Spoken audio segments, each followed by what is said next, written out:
Welcome to the Lawyering Peace podcast series, where we explore the art of diplomacy, the practice of peace building, and the legal and policy frameworks that shape peace and stability in a rapidly changing world. I'm your host, Dr. Paul Williams, the president and founder of the Public International Law and Policy Group, and the Rebecca Grazier Professor of Law and International Relations at American University. And today I am delighted to be welcoming Ruhee Neog to the program. Ruhee, welcome. Thank you, Paul. Thank you so much for having me. Today's episode continues our special series on global paradigm shifts, where we hold conversations with leading thinkers who help us make sense of whether we are witnessing a structural transformation in the international order and what that transformation might mean for peace, security, international law, human rights. Ruhee is the director of the Institute of Peace and Conflict Studies in New Delhi, India. She's an expert on Indian foreign policy, crisis decision-making, and nuclear weapons policy. Ruhee holds additional appointments as a board member of the International Nuclear Security Forum, hosted by the Stimson Center in Washington, D.C., and she's also a non-resident fellow with the British American Security Information Council in the UK. And if that's not enough, she's also a fellow with the Sandia National Laboratories at the US Nuclear Security Administration. Ruhee's also a colleague of mine on the Ukraine Working Group hosted by President Zelensky and his team to help them think out of the box on peace process questions that they're facing. Ruhee, it's a real pleasure to have you with us. I've really enjoyed our friendship over these last few years, working on Ukraine together, and the intellectual engagement. You always have something interesting and insightful and eclectic to share with these questions that we address as part of the Ukraine Working Group. And so I'm so excited to dive in and get your thoughts on this paradigm shift. Thank you so much. Thank you, Paul. Really pleased to join you. Let's kick it off with the first question that can help our audience get to know you. Security, foreign policy, nuclear security. Did you wake up one day and say, oh, I want to be a deep thinker on security issues? And was this in high school or middle school? Or did you somehow drift into it? Or was there a moment in your life that was like an aha moment that you realized you wanted to dedicate your thinking and your intellectual curiosity to these questions? Thanks, Paul. And this is really such a great way to start a conversation so you can humanize both the conversation and the person that you're speaking to. And I was thinking about this, and it's so odd because, like I said, you asked if I drifted into this career. And I would say, by and large, that people typically drift into careers, right? And it's only in retrospect that you're trying to make sense or perhaps romanticize a little bit the profession that you've chosen or that you've landed up with. Oddly, there is a very specific moment in time that I can recall that piqued my curiosity about this field. And you, in fact, identified the period of time as well. I think, so in India, we would just say school, but I recognize in, I suppose, the North American parlance, it would be middle school or perhaps even junior school. You know, there was this gentleman who was visiting. I was in a boarding school, and he had visited to do this talk. And the school had convened a gaggle of girls. I went to an all-girls boarding school who were interested in things like history, current affairs. I was part of the quiz society. I don't remember a bulk of the talk. This was a gentleman who was an expert broadly in strategic affairs. I don't even remember the theme. This was obviously a long time ago. I think I was probably about 12 or 13. And one of the things he did was he pulled out this massive map, and he demonstrated to the folks that were present. And it's odd that I can't remember a bulk of the talk, but I remember the map. And I remember visually the setting and the room very clearly. And this was probably around, say, 2000, 2001.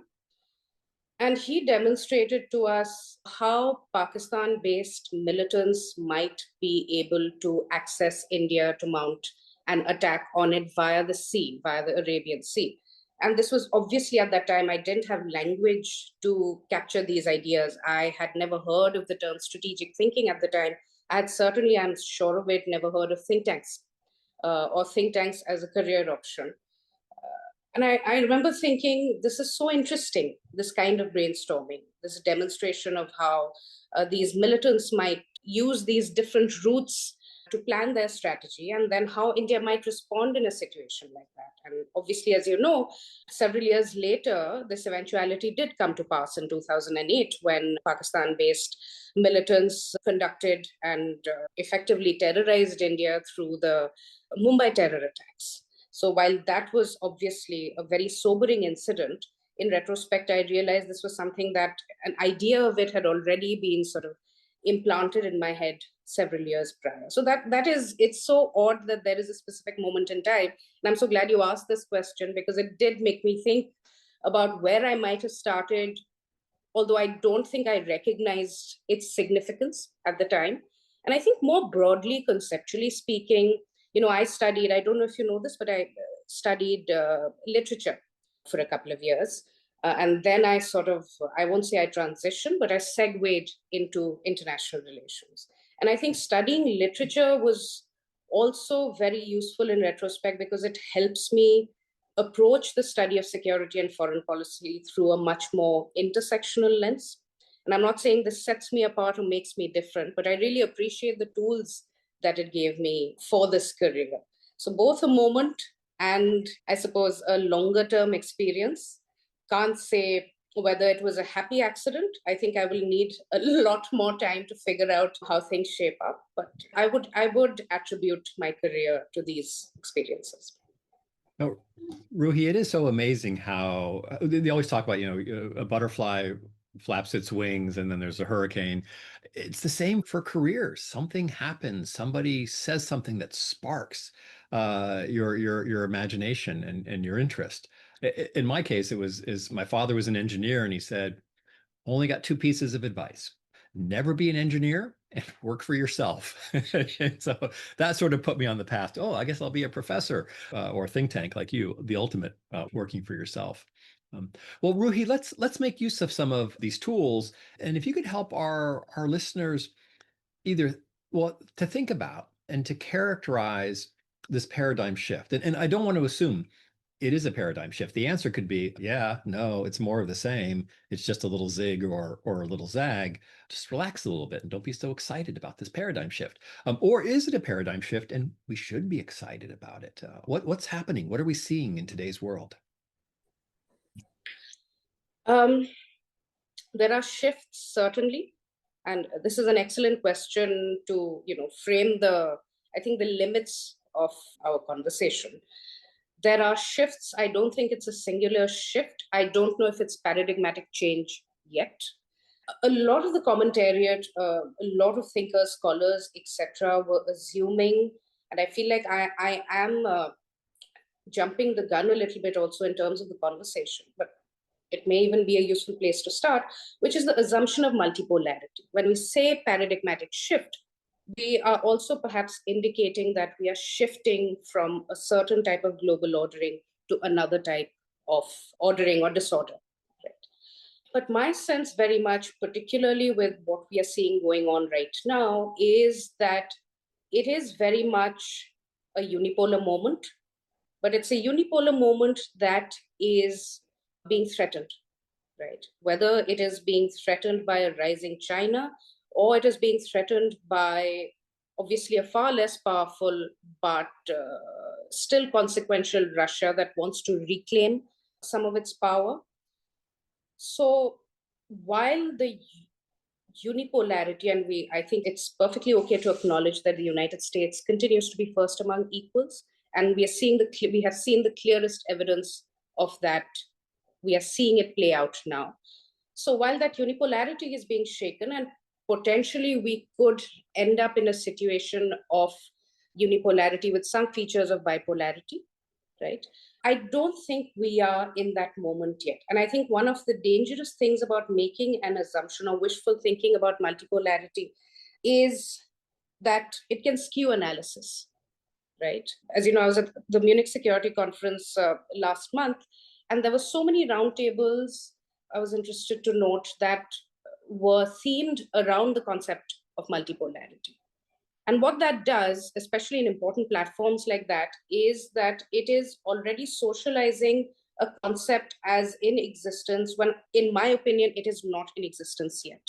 And that will then go on to influence whether it's political rhetoric, whether it is political signaling, or simply policy formulation, and perhaps more importantly, strategy.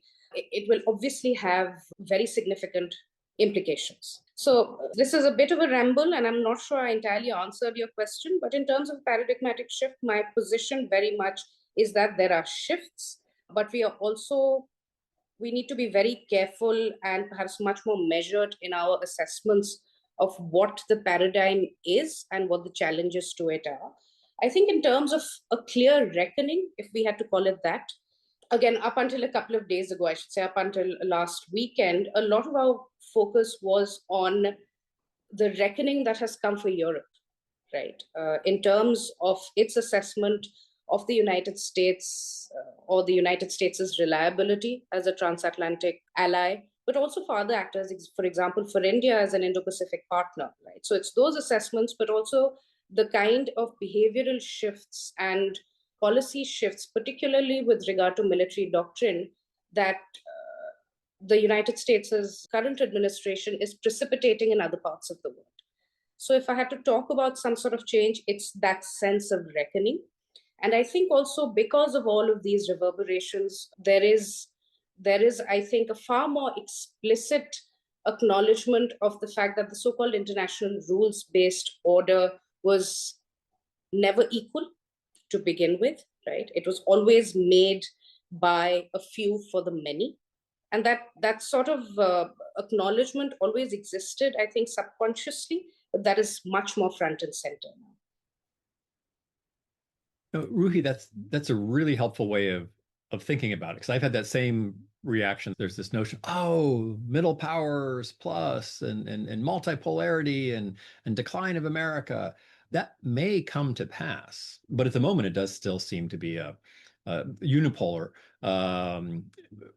less constrained by multilateralism, one might even say. But because there is a shift or the beginning of a transition, this creates space for a country like India. And I want to say a country as opposed to countries like India, because India is very unique in its economic, its strategic, its military position, its geographic position. What is going on in the mind of India? I know that's an imprecise question, and there's 1.5 billion people thinking about this. But if we had to say, okay, this is how India is thinking about, or these are three or four of the different perspectives that are emerging in India about how it's going to position itself. It's been relying on strategic autonomy as a fairly effective organizing principle for quite some time. But what's the thinking in India at the moment on this potential paradigm shift? So, Paul, as you said, there's many of us. We are everywhere, and certainly there's many of us in the countries. And I can't speak for everyone, let alone speak for the establishment.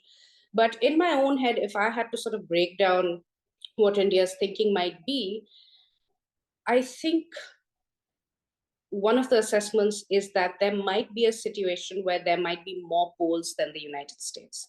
And certainly, as we just discussed, while there aren't any other strong poles that are emerging, we are seeing challenges to the singular strongest entity, which is the United States. So in a situation like that, if you don't have that kind of power, right, then you will look to strengthen your position with the resources that you have and ensure that your priorities are met with those resources. And when I say resources, I don't only speak of material resources or simply put money. So the tool that India has, or rather the policy approach that India has adopted by its own admission, is called multi-alignment, right? And multi-alignment is, in a sense, a version of non-alignment. As you said, as you put it very eloquently, strategic autonomy is the organizing principle, right? Strategic autonomy is also the objective. So the result of multi-alignment is to exercise independent decision making so that you are able to meet your national interests. I would say this consists of sort of diversifying your relationships as much as possible and trying to balance between the different centers of power that may be emerging or that may be emergent in addition to the ones that already exist. If one had to critique it, there's also always the sense, of course, that if you are diversifying yourself that much, do you risk the chance of being pulled at the same time, at the same rate in different directions? And I think some of that, again, we are seeing emerge now. And I think what these paradigm shifts that we're talking about are going to do is they are going to force countries that uh, are most comfortable exercising strategic ambiguity, right? They're going to force actors like that into taking much more explicit positions. So those actions are going to start counting for a lot more than what you say. But I think that that is the situation we'll find ourselves in. And of course, you rightly identify India as a very unique actor in the international system, even merely on the basis of population or market size. But there are several other actors like India, and you identified middle powers, right? India doesn't use that term to describe itself, a middle power. But of course, we've heard this come up frequently in addition to the terminology of the global south. And you have actors like Indonesia, you have an actor like Brazil that will occupy that same space. So Indonesia has, for example, a free and active foreign policy. These are all countries that were part of the non-aligned movement, which was at its peak in the 1960s. So this is some version of that. And while we say strategic autonomy, which of course Europe has also demonstrated a keen interest in, although to what extent it is able to exercise it is a big question. The question mark continues to get bigger. I think you'll find that India may call it multi-alignment, someone else may call it a free and active foreign policy. Ultimately, all actors that don't have the kind of power that the most prominent actors in the international system do are doing precisely this, whether they're calling it, again, you're diversifying, you're de-risking, as is the language in Europe. So if you were to get past that language, even Canada, at least for a time, very briefly, demonstrated an interest in this kind of diversification, because you don't want to, going back to the age old proverb, you don't want to put all of your eggs in one basket. Well, Ruhee, let me pick up on that a little bit. The strategic ambiguity, the not putting all your eggs in one basket. I always think about this when you look at the Security Council resolutions, or not the Security Council, the General Assembly, they passed by a majority. And I'm like, how is that a majority? And then you realize that the bulk of the states simply abstained. They exercised strategic ambiguity. Is that going to continue to be possible in the near term as the United States makes use of its unipolar position? As we have at least another 3 years of the U.S. administration being on Red Bull and active everywhere, and they seem to be taking names. We saw it happen this week with Spain. We didn't really need their air bases, but they said you can't use them, and now we're popping off on Spain, so to speak. Is it going to be a viable policy to be free and open, strategic ambiguity, strategic autonomy in the short term? That's an excellent question, and it also goes back to what I was saying just earlier about actors being forced into really uncomfortable positions where they have to make explicit choices, and those choices are going to show us ultimately what their identity is. I can't say about the UN General Assembly or actors from the global south. And of course, my reservations about using that term indiscriminately, but I use it very consciously right now. Actors from the global south being pressured to vote a particular way at the UN. One, because I think the United States right now is in many ways, whether consciously or unconsciously, actually decentering the UN. The UN Charter is at the center of Indian foreign policy. It tends to take a very principled stand on what is enshrined in the UN Charter. But that said, in a lot of the actions that you see today on the international stage, the UN has been hollowed out completely. So the eventuality of the United States, therefore, wielding its power to force countries into voting a particular way, I think, unless it is a very consequential decision, I actually think the US may not even make that choice because it has various other means by which to force a position out of someone. So I think in terms of responding to this question, I would look at what value DC attributes to the United Nations as the organizing principle of the international system. What pressure is India experiencing, or how is India processing the pressure that it's experiencing to move out of strategic autonomy or strategic ambiguity, and to be blunt on it, with the access to the Russian oil at capped or reduced prices, but then the Americans saying, well, look, you can't have it both ways. We're going to impose tariffs. But then just because of the purchase of Russian oil, which is being used to then fund the war of aggression against Europe in Ukraine. But then today, because of the volatility in the oil market, the Americans lifted those tariffs on the import of Russian oil into India. And I can see India sort of being whiplashed by this, but at the same time, how is it dealing with the pressure to move out of its space of strategic autonomy, or is it just hunkering down on the approach of strategic autonomy?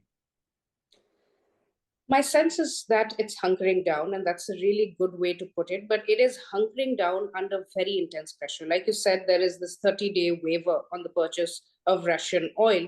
So, regardless of intentional actions that come out of the United States, and of course, one of the things that India is trying to balance is major power rivalry, right, between the US and China. But also, we have the situation of the Russian invasion of Ukraine and the dynamics and the fallout of that.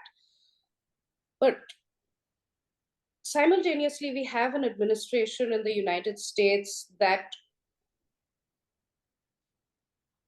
perhaps wouldn't be as demanding of Russia as recent past administrations, right, in the White House. So that could actually open up interesting new pathways that one might not have considered before for the practice of one's foreign policy. So even as there's pressure raining on you with regard to particular aspects, the tariffs thing was completely ridiculous and it went on for a while. But things are going to happen in the world, perhaps even as a result of the unilateral actions that the United States takes, that could inadvertently open up and relieve some pressure in other areas. And the example that you cited just now, I think, is actually one of those. And my expectation is that countries that are in India's position, in addition to constantly trying to balance competing actors that have competing interests, it will be looking for moments like these that will relieve some of that pressure. But otherwise, I imagine there's going to be sustained pressure for a period of time. And this is not necessarily a situation of one's own making, but it's very much there and we have to confront it. That pressure to pick a side. And sometimes those are contradictory, depending on whether it's US-Russia issue, US-China issue, or India-Pakistan issue. Let me ask you to do what all foreign policy specialists try to avoid doing, which is predict the future 30 years from now. So shifting from, are we in a paradigm shift, to zing and a zag, to 30 years from now. So I was in an earlier conversation today and someone had said, well, it's going to return to a rules-based system, but with different rules. And so we should be thinking about what those rules might be. Others are much more optimistic, utopian even, in a global world order that's multilateral, not multipolar. And others are, America's here to stay for a while. It's going to be decades of a unipolar world, just different than it's been in the past. But if you were a betting woman, Ruhee, what would you bet on here? Apparently you can bet So on let me everything nowadays, so might as well bet on the future. let me begin by saying I have never bet on a thing in my life. And if I were to be forced to bet, I would probably like bet a bar of chocolate or something because I would be so cautious. And like you said, the folks like us are very careful about speculation. We are constantly caveating and prefacing things before we make projections. And 30 years is, of course, a long period of time. So I'm just thinking back. We are in 2026. So 30 years back, what did the world look like? Because I'm terrible at maths, but I want to see if I can get a sense of a calculation. If I won't say what it will look like, I can say if, things were to progress along the same trajectory as we are seeing now, in an ideal world, I think we would have some semblance of multipolarity, but that multipolarity would be stable, right? Multilateralism is extremely important to India. Now, if countries like India, like Indonesia, like Brazil, like South Africa were to find themselves in a position where they didn't have to constantly navigate, you know, more powerful actors competing against each other, that they have, if not equal and certainly not equidistant, but important and consequential relations with, that would be an ideal scenario, because what that would do is sort of create guardrails around the abuse of power, right? Which is a lot of what we are seeing now. So it would create those guardrails and it would safeguard against the excessive use of that power for gains that may not even be clear to the actor that is abusing and exercising that power. And this is sounding almost like a fantasy world, which is why I was very clear that this would be an ideal scenario. But I think 30 years is too short a time for that sort of ideal world to come into existence. And such a world will then necessarily feature different rules, like you said, because then they would be created much more consultatively. You would possibly have a reformed UN, which is another thing that India is very keen on. India would probably really appreciate a seat in the United Nations Security Council. So I think a lot of one's wish list would finally materialize. But I'm also a huge pessimist. So I really doubt if such a world is going to come into existence in the next 50 years, let alone the next 30. Wow. Okay. That's more than a bar of chocolate, Ruhee. That's and I should confess, I was a professional blackjack dealer before I became a professor. So I'm on the betting side of the of the room.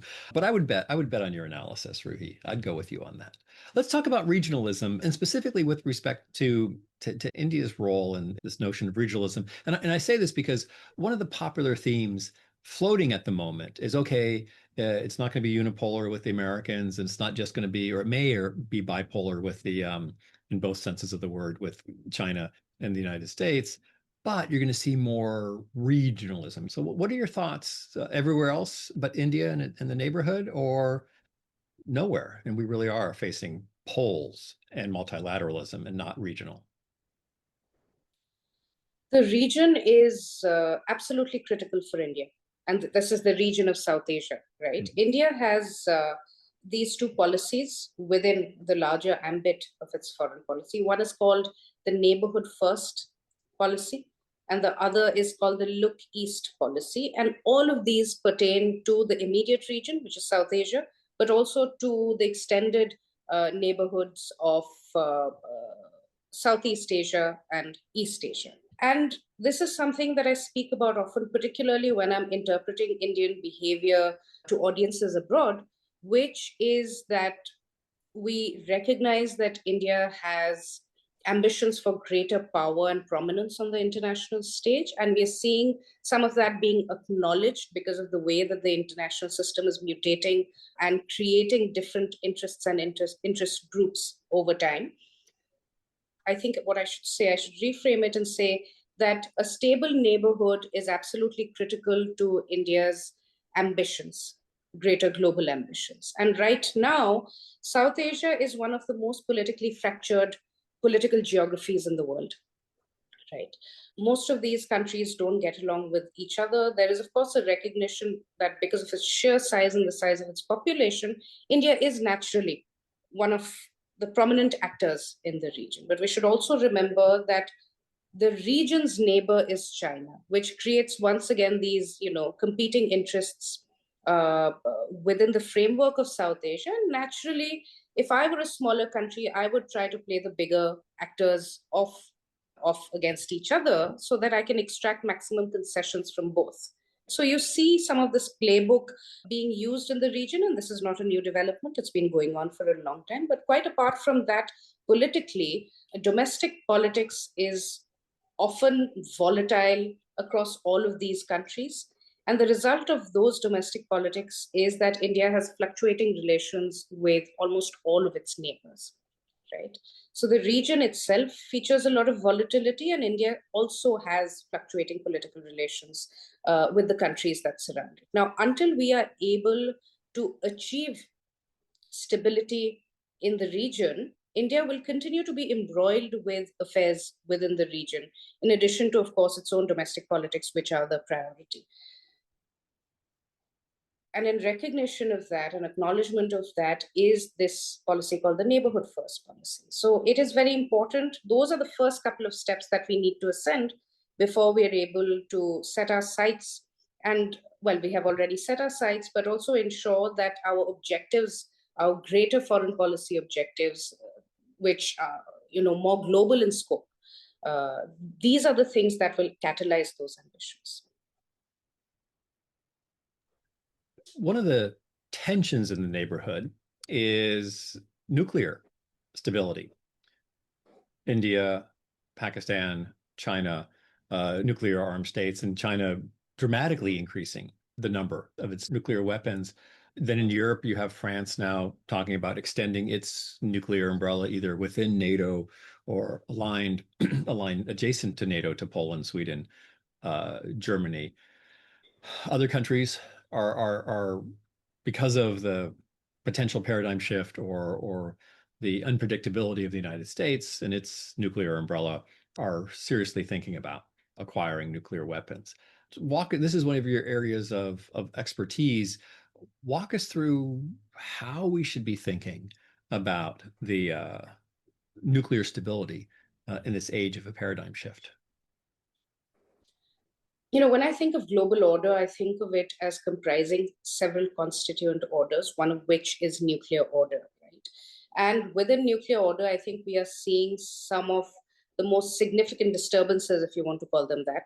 And a lot of the conversation has moved from, we don't talk about nuclear disarmament at all. That's now a thing of the past. But also we see increasingly a lot more talk around nuclear use. So whether it is in the Russia-Ukraine context, or it is countries that United States as allies and part of US's extended deterrence, such as South Korea and Japan, which you would never expect, or at least a couple of years ago, we would have never expected these conversations to emerge there, are happening there. So like you said, and of course in Europe, that's the most recent one with regard to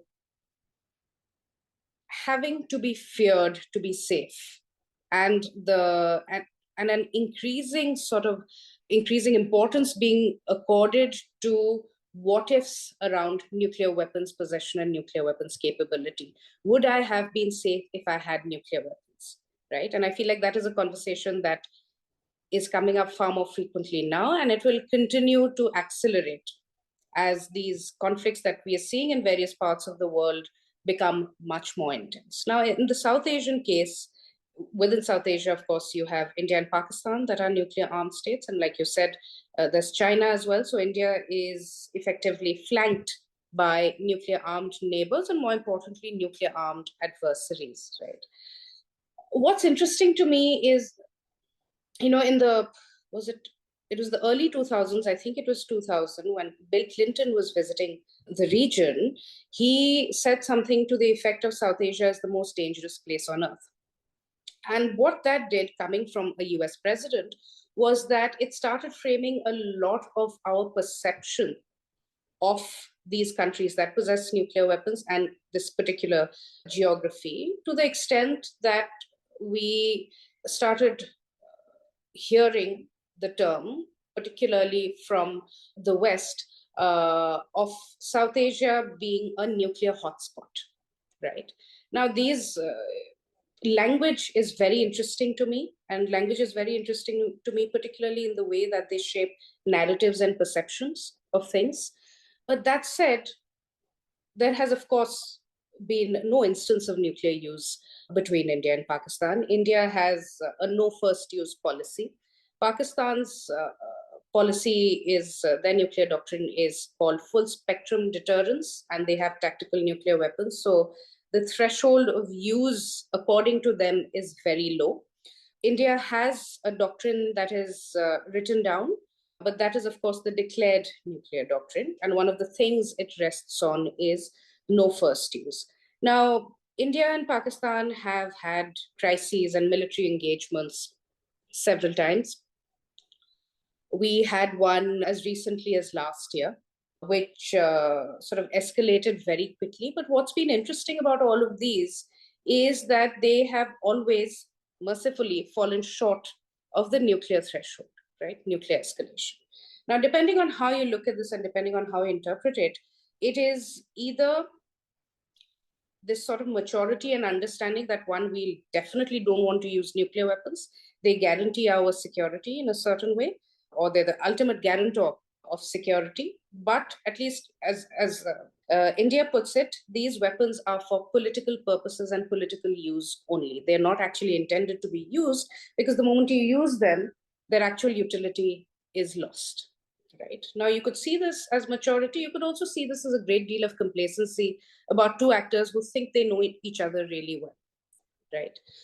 Regardless of that situation, one of the things that I would keep an eye on and that I am looking at is emerging technologies, right? And how broadly militaries are adopting them in terms of use, and how that could potentially change the nuclear landscape, not just in the region, but across the world. I think one of the most important and consequential things actually is not nuclear at all, and that is misinformation and disinformation, particularly during ongoing crises, and how that could actually have a sort of domino impact on signaling or just our perceptions of each other, could lead to a misreading of the situation that could, in a split second, lead to a bad decision. And I remember last year when the crisis was ongoing, I was speaking to a former Director General Military Operations, which is the highest point of military contact between India and Pakistan. And it was also through their offices that the ceasefire understanding, as it's called, was effected between the two countries to conclude hostilities, military hostilities. And he said to me that more and more now, during crises or during military engagements, it's only about 30% of the battle that is fought on the battlefield, and the rest is all optics. And that is really what I would be keeping an eye on, because it doesn't matter what what you've achieved or what the outcome of that military engagement was. How I perceive that situation is going to determine how the story is told, and that has always been true. But now, with the proliferation of platforms and, let's say, OSINT analysts, independent OSINT communities, I think these become potentially very dangerous arbiters of information and disinformation during crisis situations, which won't necessarily play out with as much effect in an India-China situation unless they're deliberately utilized for that purpose by the Chinese authorities. But certainly in the India-Pakistan case, that is a scenario that one should be considering as of potentially dangerous consequences. And of course, last year, one of the things that we saw was that for the first time, drones were used between India and Pakistan. So you see in a real sense how technology has entered the discourse of military combat.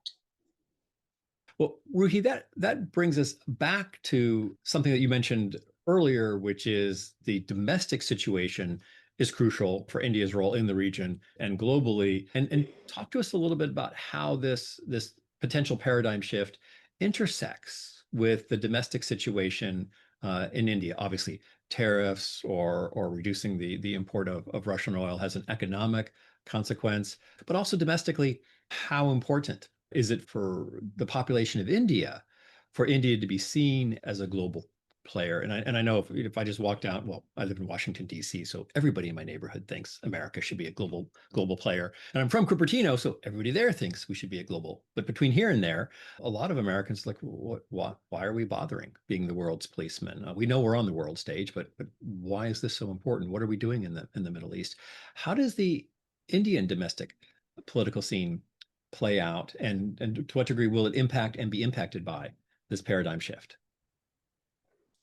That is actually a very interesting question, particularly because every now and then around Indian elections, one is asked the question how important or of what weight and significance is foreign policy to how Indians vote, right? And the shortest and the easiest answer is to say that it doesn't, and in a way it doesn't, right? Foreign policy is not what I would say a majority of the population votes on. It is completely actually immaterial. You're voting on local domestic interests, and this has long been the popular opinion as well, right? I also would consider foreign policy as of secondary importance to how I am assessing my decision and how I'm evaluating a candidate.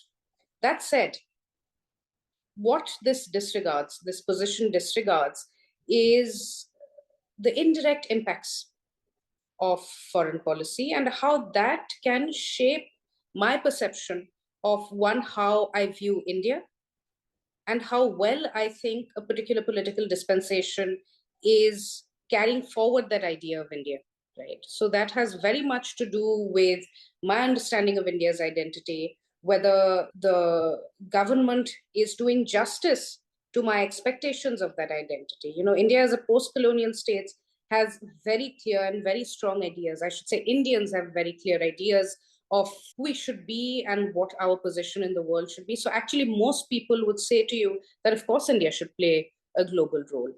Historically, India has always emphasized in its foreign policy practice its civilizational history, right? Its post colonial identity, and a certain kind of exceptionalism that is granted by these characteristics. Now, regardless of whether you and I agree with this assessment, it goes back actually to the word that you started this conversation with, which is that India inhabits a unique position within the world system for a whole host of reasons. And most Indians would tell you that these are some of those reasons, right? In addition to this, the things that Indian foreign policy considers important. We've talked about the UN Charter, we've talked about sovereignty. So these are issues, all of which coalesce together around a certain kind of identity. And therefore, Indian foreign policy hits and misses, successes and failures will indirectly have an impact on how I view the viability of government continuity, right? So even if I'm not considering foreign policy in my direct assessment, it certainly has a bearing on electoral politics, is what I would say. Well, let's jump from domestic politics to the world of artificial intelligence. And I'm really excited to ask you this question because India is positioning itself fairly uniquely. We've already moved into a bipolar world with artificial intelligence. So, and even in the United States, it's basically bicoastal. It's Boston and Silicon Valley. So that's the Americans with their AI models, their LLMs, their SLMs, et cetera. And then there's China. And they're going two different ways. China's going open source code. The Americans are mostly closed. And so there's a huge conversation globally about, is the world going to be left behind? And how does this AI arms race play into a bipolar world? Europe is sort of stuck in the swamp for all kinds of various reasons. But India just this month hosted the annual AI conference and seemed to articulate a very clever strategy, which is we're not going to build our own internal AI infrastructure. We are going to host American AI infrastructure, and there were deals from ChatGPT and Anthropic and others to build, and Amazon to build data centers.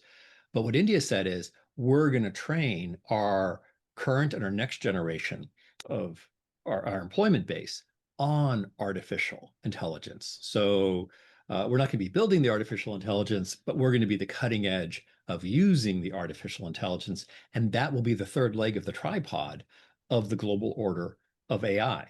Am I just overly enthusiastic about this, or has India really mapped out a clear strategy and has the capability to implement it? I can't say if India has mapped out a clear strategy, but like you said, India hosted this massive AI summit where I felt like the whole world showed up in New Delhi. But I should also say I really liked your characterization of the AI race, perhaps within the United States, of being bi-coastal and having to pick between Boston and perhaps San Francisco and the vicinity. But anyway, coming back to the topic, I think it's a very smart thing to do to talk about market, because that is one of our natural strengths, right? Which is simply science. But in addition to that, one of the reasons, and apart from the AI summit, India joined, I think it was straight after or during, joined Pax Silica, which is, the US's initiative to secure these supply chains of AI, of semiconductors, etc. And I think what this is a realization of is a certain kind of values based realism, right? As I was talking earlier, when I think about the world, I think of this overarching global order, and then I think of several constituent orders that make up that one global order.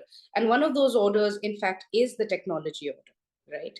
And in that technology order, even if values are taking a real beating right now, I think in the technology order, it makes sense to sign up for a strategy that hinges on a values based realism, because it is precisely these values that, according to countries like the US and according to countries like India, set it apart from countries like China, right? So whether you're talking about sovereignty, whether you're talking about, just this sort of mutual respect and respecting rules, I feel a bit uncomfortable also throwing out these words, realizing, how rules are being completely disregarded even as we speak. But if one had to think just from a cold, hard calculation point of view, it makes, I think, immense logic and sense to throw your weight behind an identity that is organized around these principles. Because then you are saying that the technology order that I would like to see features these principles, and with the hope and with hopefully the expectation as well that those principles will help shape the system of how AI is governed, for example, or regulated.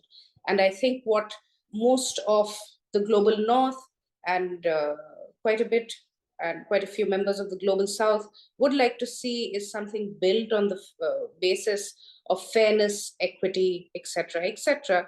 And I think that is what we are seeing right now, particularly with Pax Silica, is that expectation. And also, one is driven by the understanding that you can't have singular dependencies. And singular dependencies for most of the world, including we've seen these conversations happen very intensely in Europe as well, particularly from a tech perspective, are these dependencies on China. So even as you're not completely pulling away from China, but you're certainly diversifying so that your interests are safeguarded in whatever way is possible. We're seeing that play out in the political order. We are now seeing that play out in the tech order as well. But if one had to choose sides, I think India has certainly chosen a side with regard to the tech side of things. And then, as one of the, if not the primary consumer of artificial intelligence, because of the population, India will be able to help set those ethical rules, the guardrails, the equity. The we could do a whole nother podcast on artificial intelligence. It's impacting and changing so many things, economics, politically. Ruhee, you've been so generous with your time. I just have two more questions for you. And my penultimate question is, What question were you hoping I was going to ask, but I haven't, and you'd like to ask yourself and share the answer? Oh gosh, that's a very difficult one because you've asked such excellent questions. My mind goes to completely nonsensical things like, what do you like to eat? What is your Okay. favorite food? Let's But let's let's at go the let's go same with that, Ruhee. I feel like you already know the answers to those questions. But I think what we, going, building on the back of your question about projections and just speculating about the future, perhaps we can pick up something from there. I don't have anything specific in mind, but feel free to throw something at me and make me intensely uncomfortable, and I'll try to come up with something. What is the black swan? The black swan that we're not seeing that is going to impact. We're talking about, okay, there's America, it's doing this, it's got the economic, the military, et cetera. We have China, it's doing this. India's positioning itself here. What's going to happen? They're going to say, whoa, wait, what? Why didn't we see that coming? Excellent. And since this is complete conjecture, I think a potential black swan would be us seeing more than one Spain doing what it is doing in terms of taking a stand against not being pulled into a war not of its making and one that it's not interested in, but seeing that sort of have a domino effect on countries across the world, which I don't know if that could rein in one actor, and I'm sort of hypothesizing now, whoever that actor might be, or it could also make it go completely ballistic. So, related to that, a secondary black swan is the use of a nuclear weapon. There are so many floating around now, controlled. And then there's also the possibility of loose nukes as well, which we used to worry about with the dissolution of the Soviet Union. And I think people quietly fret about loose nukes or North Korea just selling them on the market. Okay. Oh, I knew better than to ask that question. It's a somber note to have as our penultimate question. Let's leave our audience with sort of extracting the intense value from your knowledge. How should people be thinking about this paradigm shift, and then also India's role in this paradigm shift? And not what they should be thinking, not like, okay, these are the three things you should be thinking, but when they're processing, like literally every morning, waking up and processing new data points on this potential paradigm shift, what intellectual framework could they employ to make sense of it all and to be able to organize their thoughts? This is a really brilliant question because I think what it takes me to immediately is how I like to approach my analysis.